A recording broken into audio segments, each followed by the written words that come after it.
The test is in 4 parts: Part 1, Part 2, Part 3, and Part 4. Now look at Part 1. Part 1. Going to hear a conversation between an agent and Scott. First, you have some time to look at questions 1 to 5.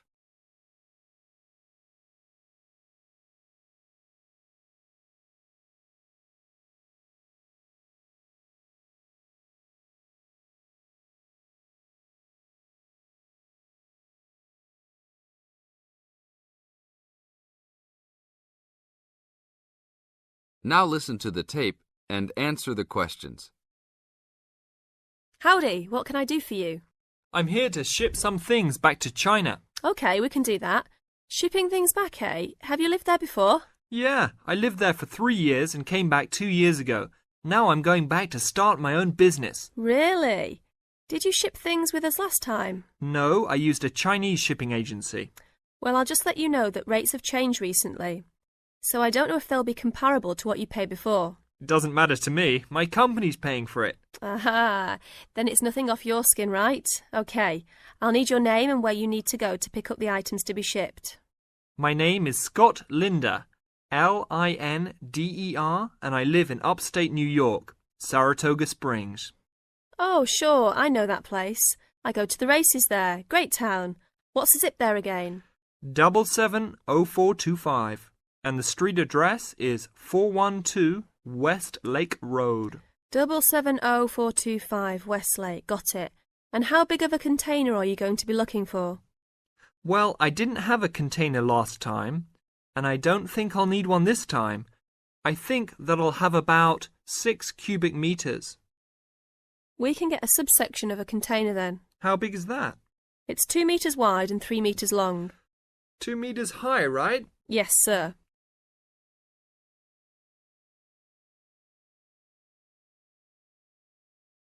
Now look at questions 6 to 10.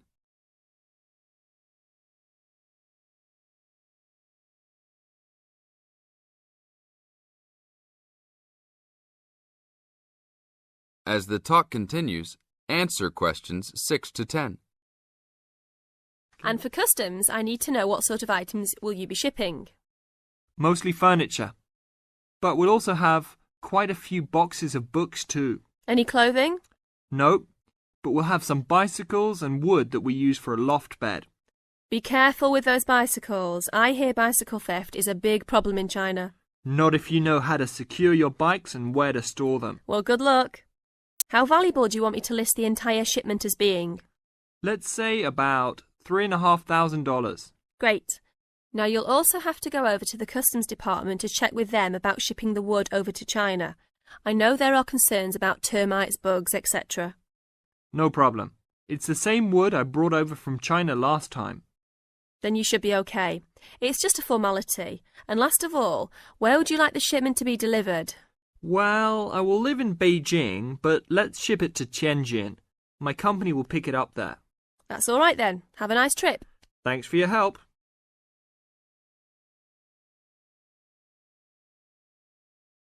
That is the end of Part 1.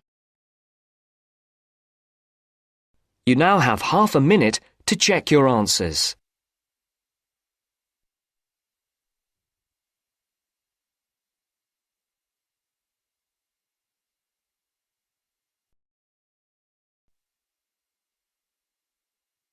Now turns to Part 2. Part 2. You will hear some students discussing an assignment. First, look at questions 11 to 14.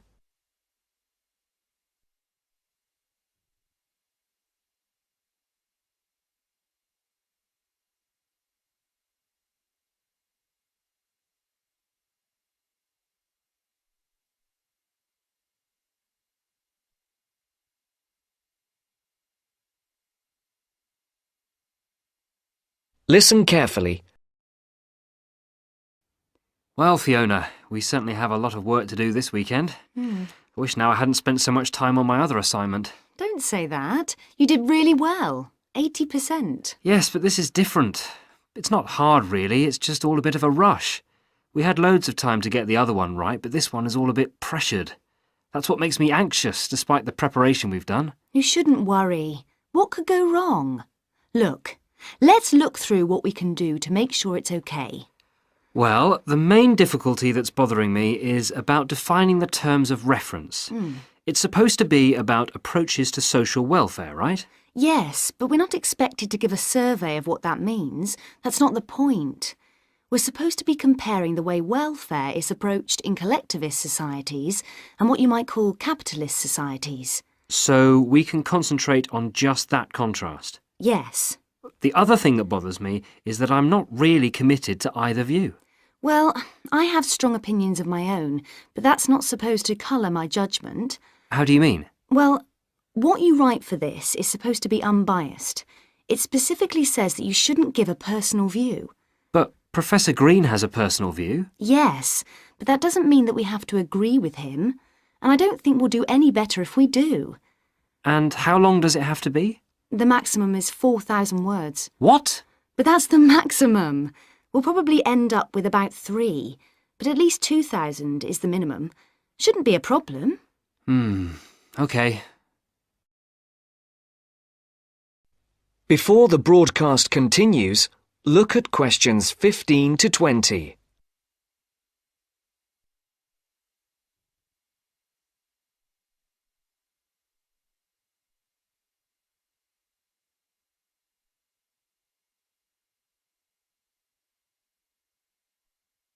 You will now listen to the second part of the talk.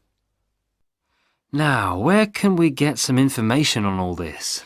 Well, we could ask Olive over there. Olive, you did this assignment last year, didn't you? Not this one exactly, but something similar. The most important thing is to get Professor Green's lectures on the welfare state. Is he good? Oh, very good. Didn't you know he was lecturing? No idea. Well, he is. He's at the Beckett building on Tuesdays. I think he's starting this week, so you'll be able to get the series of 6. He deals with the underlying philosophy as well as the economics of it all. It's at 10 a.m. I'd go myself, except that I have too much to do. And what about reading? I've got the reading list here. As usual, it has far more titles and references than we can possibly read in the time. I haven't even got a reading list. Where did you get that from, Mike? I got it at the welcome lecture. Oh, I wish I'd gone to that now. What you need above all is his own book called Welfare Economics. All the department know it and follow his approach. Oh, right. Good idea. Perhaps we don't need to go to the lecture if we have his book. No, I really do advise you to go to his lectures as well. Well, what was the full title of his book? If I remember rightly, it's called simply Welfare Economics by Mike Green. I've got it. Welfare Economics, Glenfield University Press, 2006. Great. Let me just write that down. Anything else you recommend?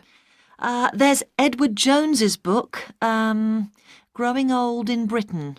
That's essential reading, but you have to be careful because it's a popular book by a journalist. Well, if it's popular, maybe we'll like it. Who publishes that? That's published by Rutland University Press in 2005. Well, that's very useful. I think it's Professor Green for us next. Right. That is the end of part 2. You now have half a minute to check your answers.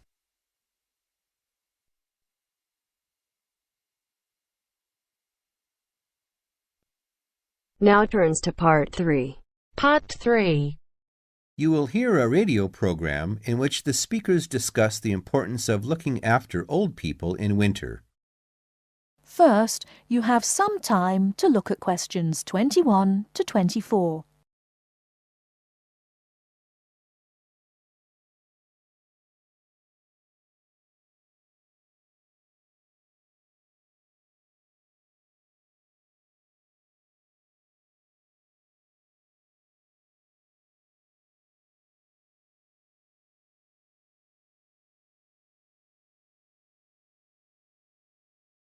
Now, listen carefully and answer questions 21 to 24. Now listen and answer the questions. Nobody likes cold weather, but for old people it can be particularly uncomfortable and dangerous. they can become cold without even noticing it. To keep warm, they may need help from friends and neighbors like you. To find out how we can help, we've invited a representative from the Social Service Department at the Town Hall to talk about the Winter Warmth Code campaign. Mr. Hastings, can I first ask you why it is so important to keep an eye on elderly people during cold weather such as we've been having lately? Yes. There are two main reasons. First, the old suffer from the cold more than the rest of us. They're not as active or strong as you and me, and it's harder for them to keep warm. This can lead to all sorts of complications. They have less resistance to infection. The quality of their lives is badly affected, and in extreme cases, they may need to be hospitalized. According to the newspapers, old people are actually dying of the cold. Is this true? I'm afraid it is. I said before there were two main reasons why we should keep an eye on old people. Well, the other major problem is that so many pensioners cannot afford to heat their homes properly. Before you hear the rest of the talk, you have some time to look at questions 25 to 30.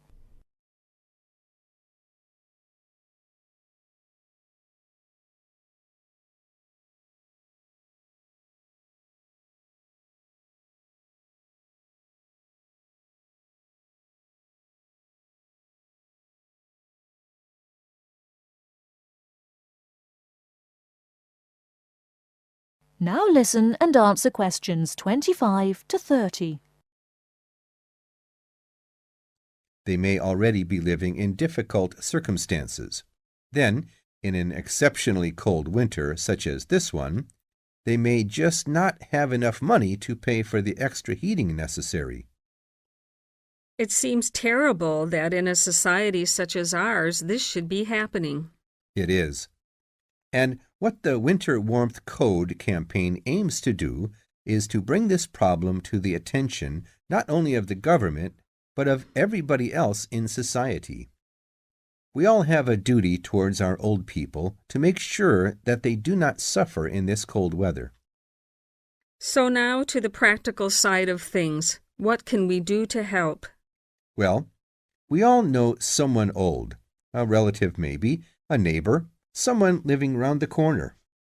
We should adopt that person and make sure that we spare a few minutes every day to check that everything is okay. Make sure, even if the old person is not actually ill, that he or she is not suffering. Check when you go inside that the house or flat doesn't feel cold to you. It's a good idea to try to feel some part of their body, like their face or hands. Old people can become cold without even noticing it, you know. Okay. And if a person is too poor to afford to heat the house or flat? The best thing then is for the old person to live in one room only and to make sure that that one room is warm. Check that the bed is on an inside wall. Move it yourself if necessary. Check the room for drafts. A lot of cold air gets into the room through old windows or badly fitting doors. Is food important? Yes. Make sure that the old person is eating well. You could help by cooking for them or doing the shopping. Remember, a good hot meal a day makes a big difference. Also, make sure that they are well dressed. Old people need to wear more layers of clothes than we do, particularly at night. One last question, Mr. Hastings. Is there nothing the state can do to help? Oh, yes, indeed.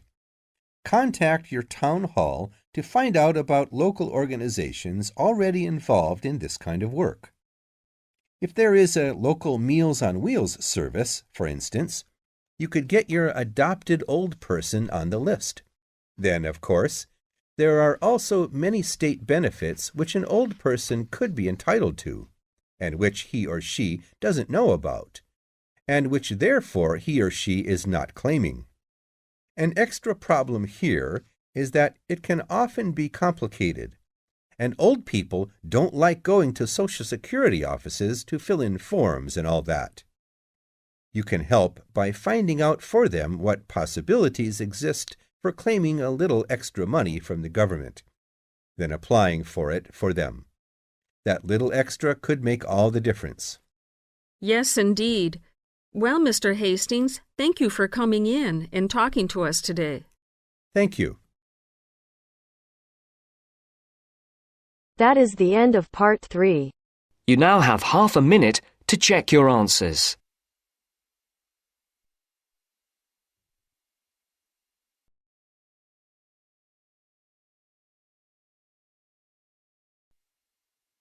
Now turns to part 4. Part 4. You'll hear a lecture about Iron Age in Britain. First, you have some time to look at questions 31 to 40.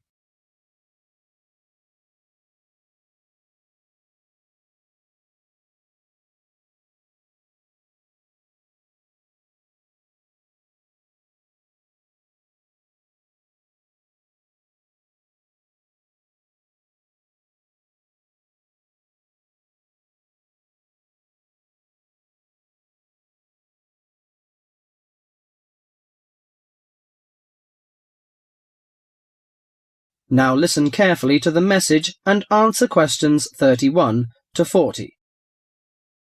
Good morning, ladies and gentlemen. Today I'm going to introduce to you a special age in Britain, the Iron Age. People at that time, you may be surprised to hear that, seem close to the men and women of today, because archaeologists discovered that they tried to vary their diet, improve their homes, and follow fashions. The period known as the Iron Age lasted in Britain for about 800 years, from 750 BC to 43 AD. There had been several dramatic changes by the end of the Iron Age, including coinage, wheel-thrown pottery, etc. People had started to live in larger and more settled communities. Furthermore, because of the differences in climate and geography, someone living in Yorkshire or Ireland would have eaten different food, worn different clothing, and lived in different housing conditions from someone living in southern Britain. Caesar commented that Britain was a land of small farms, and this has been proven by the archaeological evidence. Since Iron Age society was primarily agricultural, it is safe to presume that the daily routine would have revolved around the maintenance of the crops and livestock. Small farmsteads were tended by and would have supported isolated communities of family or extended family size. They produced enough to live on and a little extra to exchange for commodities that the farmers were unable to provide for themselves.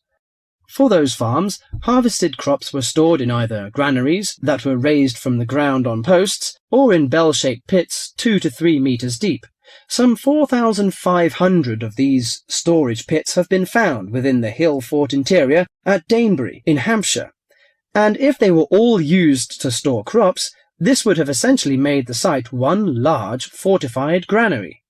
Although the archaeological evidence shows that cattle and sheep would have been the most common farm animals, it is known that pigs were also kept. The animals would have aided the family, not only with heavy farm labour in the case of the cattle, such as the ploughing of crop fields, but also as a valuable form of wool or hide and food products.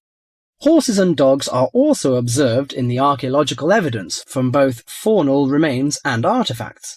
Horses were used for pulling 2- or 4-wheeled vehicles, carts, chariots, while dogs would have assisted in the herding of the livestock and hunting. Besides agriculture and stock raising, the architecture in Iron Age is also worth mentioning. A very well-preserved settlement has been discovered at the site of Chislester in Cornwall. It was made up of individual houses of stone, with garden plots. In Wessex, the typical building on a settlement would have been the large round house. All of the domestic life would have occurred within this. The main frame of the roundhouse would have been made of upright timbers, which were interwoven with coppiced wood, usually hazel, oak, ash, or pollarded willow, to make wattle walls. This was then covered with a daub made of clay, soil, straw, and animal manure that would weatherproof the house. The roof was constructed from large timbers and densely thatched. The main focus of the interior of the house was the central open hearth fire. This was the heart of the house to provide cooked food, warmth and light. Because its importance within the domestic sphere, the fire would have been maintained 24 hours a day.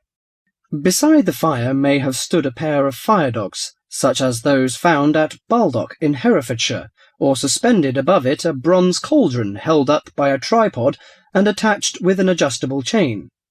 The ordinary basic cooking pots would have been made by hand, from the local clay, and came in varying rounded shapes, occasionally with simple incised decorations. As for eating, bread would have been an important part of any meal, and was made from wheat and barley. The dough would have then been baked in a simple clay-domed oven, of which evidence has been found in Iron Age houses. The barley and rye could also have been made into a kind of porridge. In addition to this, the grain was also fermented to make beer, and the surface foam that formed was scraped off and used in the bread-making process. The interior of the house was an ideal place for the drying and preservation of food. Smoke and heat from the constant fire would have smoked meat and fish, and would have dried herbs and other plants perfectly. Salt was another means of preserving meat for the cold winter months, but this was a commodity that could not be made at a typical settlement. Well, you can see that Iron Age people lived a decent life, didn't they? I'm going to introduce their culture and leisure time next time. Thank you. That is the end of part 4. You now have half a minute to check your answers.